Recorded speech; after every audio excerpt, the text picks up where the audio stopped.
Hi all, எல்லோரும் எப்படி இருக்கீங்க? இன்றைக்கி ஒரு சிம்பிளான மார்னிங் ரொட்டீன் தான் பார்க்க போகிறோம். என்னோடய மார்னிங் எப்போவுமே கொஞ்சம் ஏர்லியாகவே ஸ்டார்ட் ஆகிடும். மார்னிங்கே பூஜைலாம் பண்ணிவிட்டு அதுக்கப்புறம் தான் கிச்சனுக்குள்ளேயே வருவேன். இன்றைக்கி மார்னிங் பிரேக்ஃபாஸ்ட்டுக்கு பூரி தான் செய்ய போகிறேன்.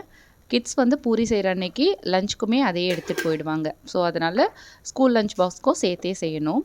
பூரிக்கு சைட் டிஷ்ஷாக பார்த்தீங்கன்னா இன்றைக்கி ஒரு டிஃப்ரெண்ட்டான சன்னா மசாலா. யூஸ்வலாக செய்கிற மாதிரி இல்லாமல் இது கொஞ்சம் வித்தியாசமாக இருக்கும். ஆனால் ரொம்பவே டேஸ்ட்டு சூப்பராக இருக்கும். இது பூரிக்கு மட்டும் இல்லை, சப்பாத்தி, தோசை, இட்லி, ஈவன் ரைஸ்க்கு கூடவே இது சூப்பராக இருக்கும். இது செய்யறதுக்கு ஃபஸ்ட்டு கொஞ்சமாக எண்ணெய் சேர்த்துட்டு சோம்பு, சீரகம், மிளகு இது எல்லாமே லைட்டாக வறுத்து விட்டதுக்கப்புறமா ஒரு 20 சின்ன வெங்காயம் உரிச்சிட்டு அது சேர்த்துக்கலாம். கூடவே பூண்டு, கொஞ்சம் இஞ்சியும் சேர்த்து லைட்டாக வதக்கி விட்டுக்கலாம். ஒரு டேபிள் ஸ்பூன் தனியா, ஒரு 5 காஞ்ச மிளகா காரத்துக்கு. இதில் மிளகாய் தூள்லாம் சேர்க்கணுன்னு அவசியம் கிடையாது. ஒரு 2 டேபிள் ஸ்பூன் தேங்காயும் சேர்த்து நல்லா வறுத்துட்டு இதை தனியாக எடுத்து வச்சுக்கலாம். இது நல்லா ஆறட்டும். மீன்வைல் நான் நைட்டு வாஷ் பண்ண அந்த பாத்திரம் எல்லாமே எடுத்து நான் அரேஞ்ச் பண்ணி வச்சுக்கிறேன். அது ஆறுறதுக்குள்ளே இந்த வேலையெல்லாம் முடிச்சிடலாம்.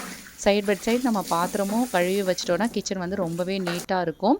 நம்ம கிச்சன்லேருந்து வெளியில் போகும்போது எல்லா வேலையும் முடிச்சுட்டு வெளியில் போகிற மாதிரி இருக்கும். இப்போ பூரிக்கும் மாவு பிசைஞ்சிக்கலாம். யூஸ்வலாக கோதுமை மாவு கூட கொஞ்சமாக ரவை சேர்த்து பூரிக்கு மாவு பிசைஞ்சோன்னா பூரி வந்து நல்லா கிறிஸ்பியாக இருக்கும். அதுக்காக மாவும் பிசைஞ்சு ரெடி பண்ணி வச்சாச்சு. இப்போ மசாலா அரைக்கிறதுக்கு முன்னாடி தக்காளி வந்து கட் பண்ணி வச்சுக்கிறேன். தக்காளி வந்து மசாலா கூட சேர்த்து நம்ம அரைச்சிக்கலாம். ஒரு 2 தக்காளி சேர்த்துருக்கேன். வெங்காயம் வந்து ஒரு சின்ன வெங்காயம் கட் பண்ணி வச்சுருக்கேன் தாளிக்கும் போது சேர்க்குறதுக்கு. மார்னிங் வந்து எப்போவுமே ஹாட் வாட்டர் எடுத்துப்போம். அது கூட ஏதாவது சோம்பு, சீரகம் இந்த மாதிரி ஏதாவது சேர்த்து நான் கொதிக்க வச்சு எடுத்துப்பேன். இப்போ குக்கரில் கொஞ்சமாக எண்ணெய் சேர்த்துட்டு பட்டை லவங்கெல்லாம் சேர்த்து சோம்பு சேர்த்து ஒரு அரை வெங்காயத்தை சேர்த்து வதக்குனதுக்கப்புறம் நம்ம அரைச்சி வச்சுருக்க மசாலாவையும் சேர்த்து நல்லா வதக்கி விட்டுக்கலாம். நான் கலருக்காக கொஞ்சம் காஷ்மீரி சில்லி பவுடர் மட்டும் ஆட் பண்ணுறேன். ஏற்கனவே கொண்டக்கடலையை வந்து ஊற வச்சு ஃப்ரீசரில் வச்சுருந்தேன். அதை இது கூட சேர்த்துக்கலாம்.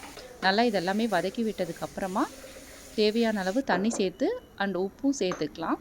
அவ்வளோதான். இதை வந்து க்ளோஸ் பண்ணி ஒரு 5 விசில் வச்சா போதும். ரொம்ப ஈஸி தான். ஃபஸ்ட்டு மசாலா மட்டும் நீங்கள் வதக்கி வச்சுக்கிட்டிங்கன்னா ஈஸியாக செஞ்சிடலாம்.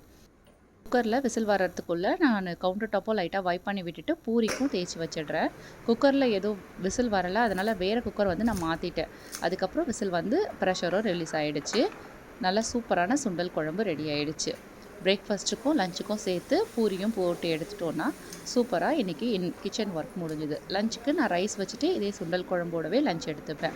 டைம் பார்த்திங்கன்னா 7:50 தான் ஆகுது. பசங்க 8 o'clock வீட்டிலேருந்து கிளம்புவாங்க. அதுக்குள்ளே கிச்சன் வேலை எல்லாமே முடிஞ்சு கிச்சனும் க்ளீனாக இருக்குது. Okay bye. இன்னொரு வீடியோவில் மீட் பண்ணலாங்களா?